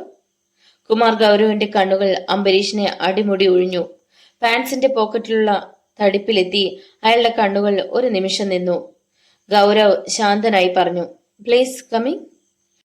കുമാർ ഗൗരവിന്റെ പിന്നാലെ അംബരീഷ് അകത്തേക്ക് കടന്നു. പിന്നിൽ വാതിലടഞ്ഞു. താക്കോൽ തിരിഞ്ഞു. ഡിവൈഎസ്പി അംബരീഷ്? ധാരാളം കേട്ടിട്ടുണ്ട്. ഇപ്പോൾ കാണാനും കഴിഞ്ഞല്ലോ. സന്തോഷമുണ്ട്. അംബരീഷ് പുഞ്ചിരിച്ചു. ഗൗരവ് മുന്നിലെ വാതിൽ തള്ളി തുറന്നു. ഭംഗിയായി അലങ്കരിച്ച വിശാലമായ ഒരു മുറിയായിരുന്നു അത്. ഇത് എന്റെ പ്രൈവറ്റ് റൂം. വിശിഷ്ടാതിഥികൾ വരുമ്പോൾ മാത്രമേ ഞാൻ ഈ മുറി തുറക്കാറുള്ളൂ. Please come. ഗൗരവിന്റെ പിന്നാലെ അംബരീഷ് അകത്തു കടന്നു. റിവോൾവിംഗ് ചെയറിനെതിരെയുള്ള കുഷിനിട്ട കസേരയിലേക്ക് വിരൽ ചൂണ്ടി ഗൗരവ് പറഞ്ഞു, ബി സീറ്റഡ്. താങ്ക്സ്. അംബരീഷ് മെല്ലെ കസേരയിലേക്ക് ചാഞ്ഞു. നോക്കൂ മിസ്റ്റർ അംബരീഷ്, കുറച്ച് വാക്ക് അധികം പ്രവൃത്തി, അതാണ് എന്റെ സ്റ്റൈൽ. ഐ മീൻ, പറയുന്നതെല്ലാം കാര്യമാത്ര പ്രസക്തമാവണം. പറയൂ, എന്ത് ബിസിനസ്സാണ് നിങ്ങൾക്ക് എന്നോട് സംസാരിക്കാനുള്ളത്? കുമാർ ഗൗരവ് ചോദിച്ചു. അംബരീഷ് മുന്നോട്ട് ചാഞ്ഞ് അയാളുടെ ഇടതുകൈ പാൻസിന്റെ പോക്കറ്റിൽ ഒളിച്ചു വെച്ചിരുന്ന ടേപ്പ് റെക്കോർഡിന്റെ റെക്കോർഡ് ബട്ടണിൽ അമർന്നു. എനിക്കറിയാം മിസ്റ്റർ ഗൗരവ്, തിരക്കുള്ള ഒരു ശാസ്ത്രജ്ഞനാണ് നിങ്ങൾ. ഒരുപാട് പറഞ്ഞ് നിങ്ങളെ ബുദ്ധിമുട്ടിക്കുന്നത് എനിക്കിഷ്ടവുമല്ല. That is good. പറയൂ, എന്തിനാ നിങ്ങൾ എന്നെ തേടി വന്നത്? അംബരീഷ് അടക്കിയ ശബ്ദത്തിൽ പറഞ്ഞു. ഒരു ഫോർമുലയെ പറ്റി സംസാരിക്കാൻ. ഗൗരവിന്റെ കണ്ണുകളൊന്ന് പിടഞ്ഞു. അംബരീഷ് അത് കണ്ടു. ഫോർമുലയോ? അതെ, നൈട്രജൻ ലായനിയുടെ ഫോർമുല. അതിപ്പോൾ പ്രൊഫസർ ഗൗതമിന്റെ പക്കലില്ല. കുമാർ ഗൗരവിന്റെ ചുണ്ടിലെ ചിരി മാഞ്ഞു. What do you mean? I mean what I said. ആ ഫോർമുല ഇപ്പോൾ എന്റെ കയ്യിലാണുള്ളത്. ഈ ഭൂമിയിലെ ഓരോ മൺതരിക്കിടയിലും നിങ്ങൾ തേടിക്കൊണ്ടിരിക്കുന്ന അതേ ഫോർമുല. നിങ്ങൾ പറയുന്നത് എനിക്ക് മനസ്സിലാവുന്നില്ല. അംബരീഷ് പുഞ്ചിരിച്ചു. നിങ്ങൾക്ക് മനസ്സിലായി കഴിഞ്ഞു. അധികം പറയുന്നത് എനിക്കും ഇഷ്ടമല്ല. പറയൂ, ആ ഫോർമുലയ്ക്ക് പകരം നിങ്ങൾ എനിക്കെന്ത് തരും Gaurav? Really you mean it? Ambareesh തലയാട്ടി. You are right. അത് ഞാൻ ആഗ്രഹിച്ചിരുന്നു. ഗൗതമിന് അയാൾ ആവശ്യപ്പെടുന്ന തുക കൊടുക്കാനും ഞാൻ ഒരുക്കമായിരുന്നു. അംബരീഷ് ചിരിച്ചു. അതുകൊണ്ടാണ് നിങ്ങൾ മുഖത്ത് മറ്റൊരു ഭാവം വരുത്തിയത്. ക്രൂരനായ ഒരു കൊലയാളിയുടെ മുഖം മൂടിയെടുത്ത് അണിഞ്ഞത്. ഗൗരവിന്റെ മുഖം വിവർണമായി. അയാൾ അംബരീഷിനെ തുറച്ചു നോക്കി. ഞങ്ങൾ തേടിക്കൊണ്ടിരിക്കുന്ന ബ്ലൂ ലയൺ എന്ന കില്ലർ നിങ്ങളല്ലേ മിസ്റ്റർ ഗൗരവ്? കുമാർ ഗൗരവ് ചെറുതായൊന്ന് നടുങ്ങി. എങ്കിലും സമർത്ഥമായി അയാൾ ആ ഭാവം നിയന്ത്രിച്ചു. പിന്നെ പൊട്ടിച്ചിരിച്ചു. ബ്ലൂ ലയണോ? ആരാണത്? അംബരീഷിന്റെ കണ്ണുകൾ തിളങ്ങി.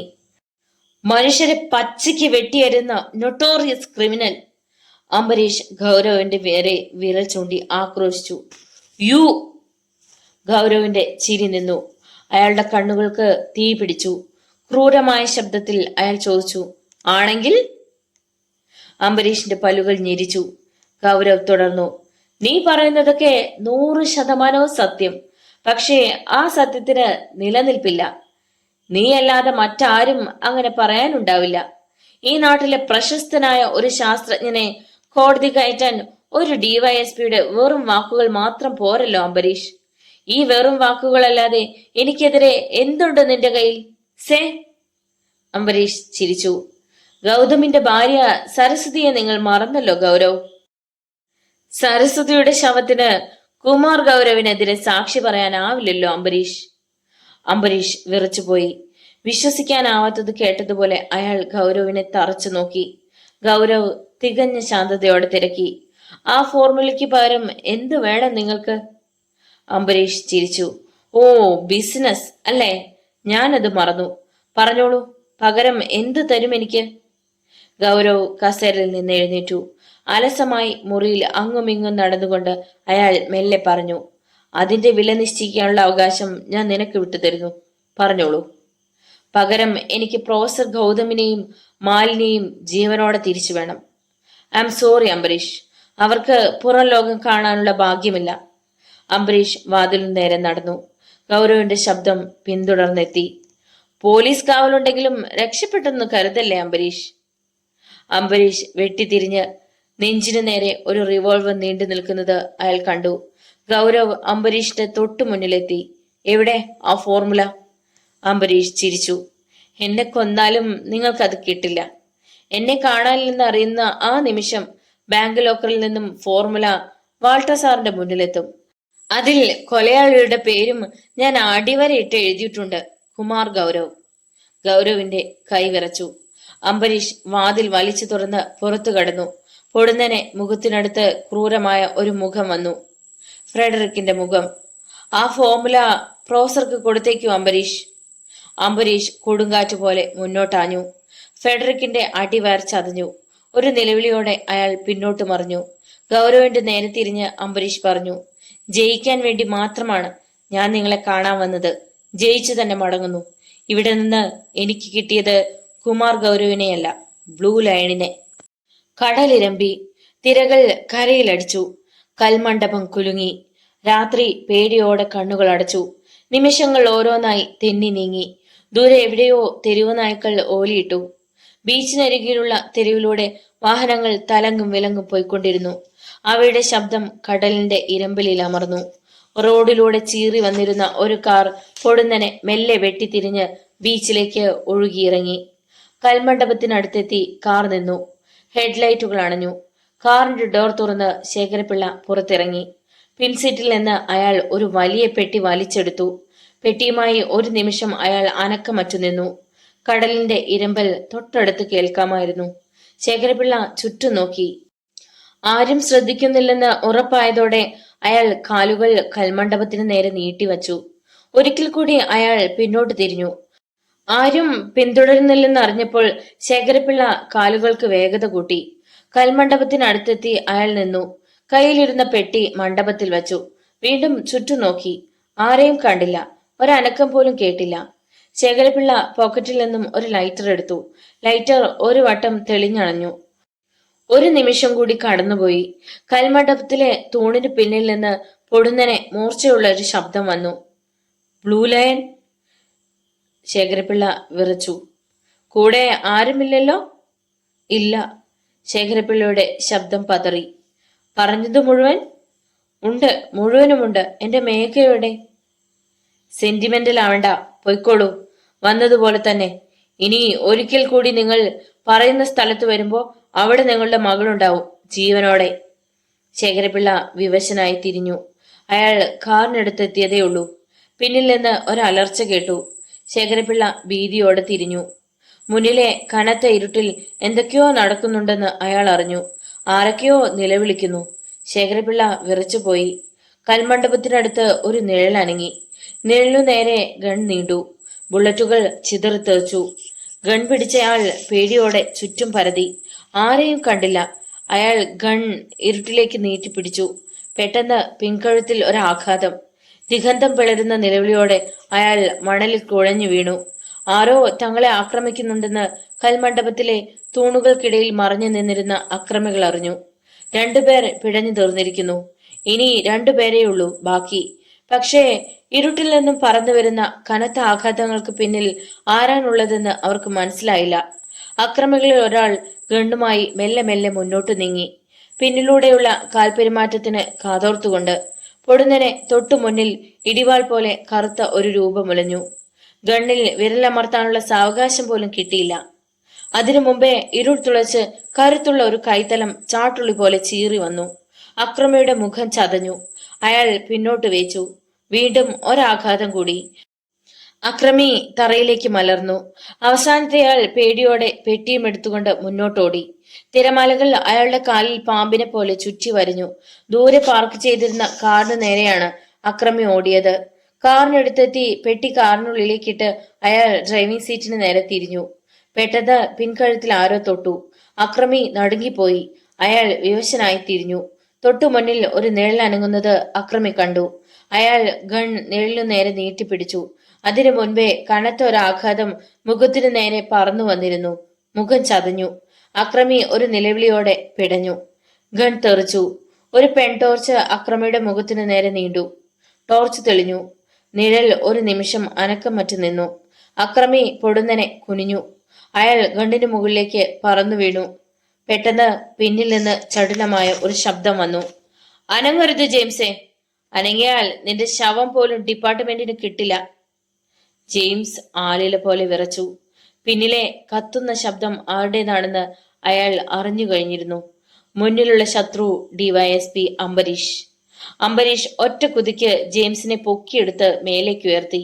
കത്തുന്ന ശബ്ദത്തിൽ അംബരീഷ് പറഞ്ഞു, നിന്നെ കൊന്ന് നിയമത്തിന്റെ വായ് മൂടിക്കെട്ടാൻ ഇവിടെ ഇപ്പോ ബ്ലൂ ലയൺ എന്ന കുമാർ ഗൗരവ് ഇല്ല. നിന്റെ നാവ് മുറിച്ചെടുക്കാൻ അയാളുടെ കിങ്കരന്മാരുമില്ല. ഇവിടെ ഇപ്പോ ഞാനും നീയും വിശാലമായ ഈ കടലും മാത്രം. കൂടുതലൊന്നും എനിക്കറിയാനില്ല. അറിയാനുള്ളത് ഒന്നേ ഒന്ന്, എവിടെയാണ് ബ്ലൂ ലൈനിന്റെ താവളം? എനിക്ക് അറിയില്ല. മുഖമടച്ച് ഒരടി വീണു. ജെയിംസിന്റെ മൂക്കിലൂടെ ചോരയൊഴുകി. അങ്ങനെ പറഞ്ഞത് വിൽസൺ തോമസോ ഡോക്ടർ അരവിന്ദാക്ഷനോ ആയിരുന്നെങ്കിൽ ഞാൻ വിശ്വസിക്കുമായിരുന്നു ജെയിംസേ. പക്ഷെ നീ അങ്ങനെ പറഞ്ഞാൽ നോ. No ജെയിംസേ, no. ഞാൻ പറയുന്നത്. അംബരീഷിന്റെ മടക്കിയ മുട്ടുകാൽ ജെയിംസിന്റെ നാഭി ചതച്ചു. അയാൾ ഉറക്കെ നിലവിളിച്ചു. അംബരീഷ് ഗർജിച്ചു. പട്ടിയെ പോലെ നിന്നെ ഇവിടെ ഇട്ട് തല്ലി ചതച്ച് നാവിൻ തുമ്പിൽ നിന്ന് ഓരോ വാക്കും, ഓരോ അക്ഷരവും, ഓരോ തുടിപ്പും ഞാൻ ഊറ്റിയെടുക്കും. എനിക്കറിയേണ്ടത് അവന്റെ താവളം. പറയ. അംബരീഷ് കിതച്ചു. ജെയിംസ് മിണ്ടിയില്ല. പെട്ടെന്ന് പിന്നിൽ നിന്നും ഇടറിയ ഒരു ശബ്ദം കേട്ടു. അംബരീഷ്. അംബരീഷ് മുഖമുയർത്തി. മുന്നിൽ ശേഖരപിള്ള. നിന്നോട് എല്ലാം തുറന്നു പറഞ്ഞതിന്റെ പേരിൽ ഇങ്ങനെ ഒരു ശിക്ഷ തരണമായിരുന്നു എനിക്ക്. ഇങ്ങോട്ട് വരരുതെന്ന് ഞാൻ നിന്നോട് പ്രത്യേകം പറഞ്ഞിരുന്നതല്ലേ. എന്നിട്ടും നീ. ഇനി എല്ലാം ബ്ലൂ ലയൺ അറിയും. എന്റെ മേഘയെ അവൻ വെട്ടി നുറുക്കി എന്റെ മുന്നിലേക്ക് ഇട്ടു തരും. എന്റെ മോളുടെ ശവമാണ് എനിക്ക് കിട്ടുന്നതെങ്കിൽ ഞാനിത് ക്ഷമിക്കില്ല അംബരീഷ്. നിന്നെ ഞാൻ. അംബരീഷ് ഗർജിച്ചു. സാറിന് വലുത് സാറിന്റെ മകൾ മാത്രം. ഈ നാട്ടിൽ ഒരുപാട് പേർ മരിച്ച് മണ്ണടിഞ്ഞിട്ടുണ്ട്. പലരെയും മൃഗീയമായിട്ടാണ് ബ്ലൂ ലയൺ എന്ന ബാസ്റ്റാർഡ് വകവരുത്തിയത്. സാറിപ്പോ കരയേണ്ടത് മേഘയ്ക്ക് വേണ്ടിയല്ല, സരസ്വതി എന്ന ഒരു പാവ സ്ത്രീക്ക് വേണ്ടി, ചന്ദ്രമോഹന് വേണ്ടി, ജോൺ സാമുവലിനു വേണ്ടി, പിടഞ്ഞു മരിച്ച ഈ നാട്ടിലെ ഓരോരുത്തർക്കും വേണ്ടി. അംബരീഷ് ജെയിംസിന്റെ നേരെ നോക്കി. അംബരീഷ് കാട്ടുതീ പോലെ ആളി പടർന്നു. അയാൾ രണ്ടു കൈകൊണ്ടും ജെയിംസിനെ പൊക്കിയെടുത്ത് മേലേക്കുയർത്തി. ജെയിംസ് ഞരങ്ങി. പറയാം, ഇനി എന്നെ. കടലിരുമ്പി. തിരമാലകൾ ഉൾക്കിടിലത്തോടെ പിന്നോട്ട് പിടഞ്ഞകന്നു. ഫ്രെഡറിക്. കുമാർ ഗൗരവ് ആക്രോശിച്ചു. ഫ്രെഡറിക് മുന്നിലേക്ക് നീങ്ങി നിന്നു. അയാളെ തുറച്ചു നോക്കി ഗൗരവ് ആർത്തട്ടഹസിച്ചു. തിരുവനന്തപുരത്ത് നിന്ന് ജെയിംസ് ഇനിയും വിളിച്ചിട്ടുമില്ല. ജെയിംസ് മാത്രമല്ല, കൂടെ പോയിട്ടുള്ള ഒരാളും ഇതുവരെ ബന്ധപ്പെട്ടിട്ടില്ല. കുമാർ ഗൗരവ് വെട്ടിത്തിരിഞ്ഞു. അയാൾ ദിഗന്തം പിളരുമാറ് അലറി വിളിച്ചു. എവിടെയോ പിഴച്ചിട്ടുണ്ട്. ഉറപ്പ്. ഇടയിൽ കളിച്ചത് ആ കള്ള കഴിവേറുടെ മോൻ തന്നെ. ഈ കളിയിലും തോറ്റുകൂടാ. ഇങ്ങനെ കൂട്ടം കൂടി നിന്നിട്ട് കാര്യമില്ല. വിളിക്ക്. എവിടെ നിന്നെങ്കിലും ശേഖരപിള്ളയെ വിളിക്ക്. അയാൾക്ക് മകളെ ജീവനോടെ തിരിച്ചു വേണോ എന്ന് ചോദിക്ക്. പാഴ്സൽ ഏത് അഡ്രസ്സിലാണ് അയച്ചു തരേണ്ടതെന്ന് ചോദിക്ക്. Cabin door തുറന്നടഞ്ഞു. ഫ്രെഡറിക്കും കൂട്ടുകാരും പുറത്തു കടന്നു. ഭ്രാന്തി പിടിച്ചതുപോലെ കുമാർ ഗൗരവ് അലറി വിളിച്ചു. തോൽക്കില്ല, ഒരിക്കലും തോൽക്കില്ല. തോൽക്കാൻ കുമാർ ഗൗരവിന് മനസ്സില്ല. അപ്പോൾ താവളത്തിന് പുറത്ത് റൈഫിളുകൾ കനത്ത ഒരു വലയം തീർത്തു കഴിഞ്ഞിരുന്നു. റൈഫിളുകൾ വിരലുകൾ തൊട്ടു നിന്നു. വയർലെസ്സിലൂടെ ആദ്യത്തെ അടയാളവാക്യം വന്നു. Operation white star over. ഭൂമിയിൽ പതിഞ്ഞമർന്നു കിടന്നിരുന്ന നിഴലുകൾ മെല്ലെ മെല്ലെ മുന്നോട്ടു നീങ്ങി. കരിയിലകൾ പോലും അനങ്ങിയില്ല. ചെറു നിശ്വാസം പോലും മുതിർന്നില്ല. നേർത്ത ഇരുട്ടിൽ കണ്ണുകൾ മാത്രം ചലിച്ചു. അംബരീഷ് വയർലെസ്സിലൂടെ രണ്ടാമത്തെ സന്ദേശവും കൊടുത്തു. Break the jungle over. പോലീസുകാർ റൈഫിളുമായി പിടഞ്ഞെണീറ്റു. അവർ മുന്നിൽ കണ്ട ഗോഡൌണിന് നേരെ കുതിച്ചു പാഞ്ഞു. വയർലെസ്സിലൂടെ അവസാനത്തെ സന്ദേശവും എത്തി. Kill the lion over. രാത്രിയുടെ നിശബ്ദത പിളർന്നു. ബുള്ളറ്റുകൾ ഗോഡൌണിനുള്ളിലേക്ക് പേമാരി പോലെ പെയ്തിറങ്ങി. ഗോഡൌൺ കുലുങ്ങി. വാതിൽ വിറച്ചു. പെട്ടെന്ന് സ്വിച്ച് കീ തിരിഞ്ഞു. ആക്സിലേറ്റർ ഞെരിഞ്ഞു. ചക്രങ്ങൾ തിരിഞ്ഞു. അംബരീഷ് സ്റ്റിയറിംഗ് വീൽ ഭ്രാന്തമായ ആവേശത്തോടെ വെട്ടിത്തിരിച്ചു. ജീപ്പ് ഗോഡൌണിന്റെ വാതിലിൽ ശക്തിയായി വന്നിടിച്ചു. വാതിൽ പിളർന്നു. അംബരീഷ് ഗോഡൌണിലേക്ക് ഒരഭ്യാസിയെ പോലെ പറന്നിറങ്ങി. നെഞ്ചിനു നേരെ ഒരു ഗണ്ണിന്റെ കുഴൽ നീണ്ടു വന്നു. അംബരീഷ് മിന്നലിന്റെ വേഗത്തോടെ അത് പിടിച്ചെടുത്തു. ഗൺ ഗർജിച്ചു. മുന്നിൽ കണ്ട മുഖം ഒരു നിലവിളിയോടെ പിന്നോട്ട് മറിഞ്ഞു. പോലീസുകാർ അകത്തേക്ക് മലവെള്ളം പോലെ ഇരമ്പിക്കയറി. ഗ്ലാസ് ഡോറുകൾ ചിതറി. കയ്യിൽ ഗണ്ണുമായി അംബരീഷ് കോറിഡോറിലൂടെ ഓടി. പിന്നിൽ കനത്ത കാലടി വച്ച. പല്ലുകൾ ഞെരിച്ചുകൊണ്ട് അംബരീഷ് തിരിഞ്ഞു. പിന്തുടർന്നെത്തിയവർ ഒരു നിമിഷം പകച്ചു. ഗൺ ഗർജിച്ചു. വീണ്ടും നിലവിളികൾ മുറിഞ്ഞു. ചിതറിക്കിടന്നിരുന്ന ചില്ലുകളിൽ ഷൂസുകൾ അമർന്നു. ചില്ലുകൾ ഞെരിഞ്ഞു. ഭ്രാന്ത് പിടിച്ചതുപോലെ അംബരീഷ് മുറികളിൽ നിന്നും മുറികളിലൂടെ മുറികളിലേക്ക് ഓടി. ലൗഡ് സ്പീക്കറുകൾ ചിതറി, ബൾബുകൾ ഉടഞ്ഞു തകർന്നു. മുന്നിൽ ഒരു ക്യാബിൻ ഡോർ. അംബരീഷ് കൊടുങ്കാറ്റ് പോലെ മുന്നോട്ട് കുതിച്ചു. ക്യാബിൻ ഡോർ പൊളിഞ്ഞു വീണു. നെഞ്ചിനു നേരെ ഒരു ബുള്ളറ്റ് പറന്നു വന്നു. അംബരീഷ് നിമിഷത്തിന്റെ വേഗതയോടെ തറയിലേക്ക് കമിഴ്ന്നു. ഗൺ വീണ്ടും ശബ്ദിച്ചു. അംബരീഷ് ബുള്ളറ്റുകൾക്കിടയിലൂടെ ഉരുണ്ടു. ഗൺ മുന്നോട്ട് നീട്ടിപ്പിടിച്ച് കുമാർ ഗൗരവ് ചിരിച്ചു. അയാൾ ചിരിച്ചുകൊണ്ട് പറഞ്ഞു, വാ, മുന്നോട്ട് വാ, എന്റെ നേരെ തന്നെ വാ. ഇത്രയും നേരം ഞാൻ കാത്തിരുന്നത് നിന്നെ തന്നെ. കഴിയില്ല അംബരീഷ്, എന്നെ തോൽപ്പിക്കാൻ കഴിയില്ല. തനിക്ക് നേരിടാനുള്ളത് അപകടകാരിയായ ഒരു ഭ്രാന്തനെയാണെന്ന് അംബരീഷ് അറിഞ്ഞു. അംബരീഷ് മുന്നോട്ടിഴഞ്ഞു. കുമാർ ഗൗരവിന്റെ കാൽക്കീഴിലേക്ക്. വീണ്ടും ഗൺ ശബ്ദിച്ചു. കമ്പ്യൂട്ടറുകൾ ചിതറി. അംബരീഷ് കാത്തു. അയാളുടെ ശ്രദ്ധയിൽ നിന്നൊഴിഞ്ഞ് ഒരു നിമിഷം. ചിതറി വീഴുന്ന ബുള്ളറ്റുകൾക്കിടയിൽ ചെറിയൊരകലം. കുമാർ ഗൗരവ് പിന്നോട്ടടിവെച്ചു. പെട്ടെന്ന് അംബരീഷ് മേലേക്ക് കുതിച്ചുയർന്നു, കത്തുന്ന തീപ്പന്തം പോലെ. കുമാർ ഗൗരവ് ചെറുതായൊന്ന് നടുങ്ങി. ട്രിഗറിൽ നിന്ന് വിരൽ തെന്നി നീങ്ങി. അംബരീഷ് അയാളുടെ ദേഹത്തേക്ക് ഒരു തീക്കനൽ പോലെ വന്നൊട്ടി. കുമാർ ഗൗരവ് അടിതെറ്റി പിന്നോട്ട് വച്ചു. അംബരീഷ് രണ്ടു കൈയും ചുരുട്ടി അയാളുടെ നെഞ്ചിൽ ആഞ്ഞിടിച്ചു. കുമാർ ഗൗരവ് വേദനയോടെ പിടഞ്ഞു. അയാളുടെ ചുണ്ടിലെ ചിരി കെട്ടു. അംബരീഷ് ഒരിക്കൽ കൂടി മുന്നോട്ടാഞ്ഞു. കുമാർ ഗൗരവിന്റെ വാരിയെല്ലുകൾ തകർന്നു. ഗൺ തെറിച്ചു. അയാൾ ചുവരിലിടിച്ച് താഴേക്ക് ഊർന്നു. അംബരീഷ് തറയിൽ നിന്ന് ഗണ്ണെടുത്ത് കുമാർ ഗൗരവിന്റെ നേരെ നീട്ടിപ്പിടിച്ചു. കുമാർ ഗൗരവ് ഉറക്കെ അലറി വിളിച്ചു, നോ! അതിലും ഉറക്കെ അംബരീഷ് ഗർജിച്ചു. ഈ നാട്ടിലെ പ്രശസ്തനായ ഒരു സയന്റിസ്റ്റിനെ കോടതി കയറ്റാൻ ഡിവൈഎസ്പിയുടെ വെറും വാക്കുകൾ മാത്രം പോരെന്ന് തമ്മിൽ കണ്ടപ്പോൾ നിങ്ങൾ എനിക്ക് പറഞ്ഞു തന്നു. ആ വാക്കുകൾ ഞാൻ മുഖവിലക്കെടുക്കുന്നു. നിങ്ങളെ ശിക്ഷിക്കാൻ ഈ നാട്ടിലെ നിയമത്തിനാവില്ല. നിങ്ങൾ ബ്ലൂ ലയൺ ആണെന്ന് ആർക്കും തെളിയിക്കാനുമാവില്ല. കുമാർ ഗൗരവ് ഉറക്കെ നിലവിളിച്ചു. അതിനു മുമ്പേ ബുള്ളറ്റ് പറന്നുപോയി കഴിഞ്ഞിരുന്നു. കുമാർ ഗൗരവ് ഒരിക്കൽ കൂടി നിലവിളിച്ചു. വീണ്ടും ഒരിക്കൽ കൂടി. വെടിയൊച്ചകൾ കേട്ടപ്പോൾ സൂസൻ മാത്യു മേഘയെയും കൂട്ടിക്കൊണ്ട് ഇടനാഴിയിലൂടെ പുറത്തേക്ക് ഓടി. പോലീസ് എത്തിക്കഴിഞ്ഞുവെന്ന് അവർക്ക് മനസ്സിലായി. പെട്ടെന്നാണ് സുഭാഷ് ചന്ദ്ര അവർക്കു നേരെ ഓടി വരുന്നത് സൂസൻ കണ്ടത്. സൂസനും മേഘയും അടുത്തു കണ്ട വാതിൽ തള്ളി തുറന്നു. അത് ഓപ്പറേഷൻ തിയേറ്റർ ആയിരുന്നു. അവർ അകത്തു കയറി വാതിലിനു പിന്നിൽ ഒളിച്ചു. അവർക്കു പിന്നാലെ സുഭാഷ് ചന്ദ്രയും അകത്തേക്ക് കയറി. സൂസന്റെ മനസ്സിൽ പകയുടെ കനലുകൾ ആളിക്കത്തി. അവൾ സർജറിക്ക് ഉപയോഗിക്കുന്ന കത്രിക എടുത്ത് സുഭാഷ് ചന്ദ്രയുടെ പുറത്ത് കുത്തിയിറക്കി.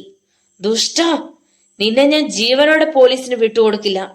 സൂസൻ അലറി. കത്രിക വലിച്ചൂരി വീണ്ടും വീണ്ടും കുത്തി. കലിപ്പ് തീരുന്നത് വരെ. ഒരു പിടച്ചിലോടെ അയാളുടെ ശരീരം നിശ്ചലമായി. വരൂ, നമുക്ക് രക്ഷപ്പെടാം. സൂസനും മേഘയും പുറത്തേക്ക് ഓടി. അവിടെ പോലീസ് സംഘത്തെയും പ്രൊഫസർ ഗൗതമിനെയും മാലിനിയെയും അവർ കണ്ടു. ഡിവൈഎസ്പി അംബരീഷ് അവർക്കരികിലേക്ക് വന്നു. ഡോക്ടർ സൂസൻ മാത്യു മേഘയും അല്ലേ? അതെ സർ. സൂസൻ ഒരാശ്വാസത്തോടെ പുഞ്ചിരിച്ചു. Susan, game is over.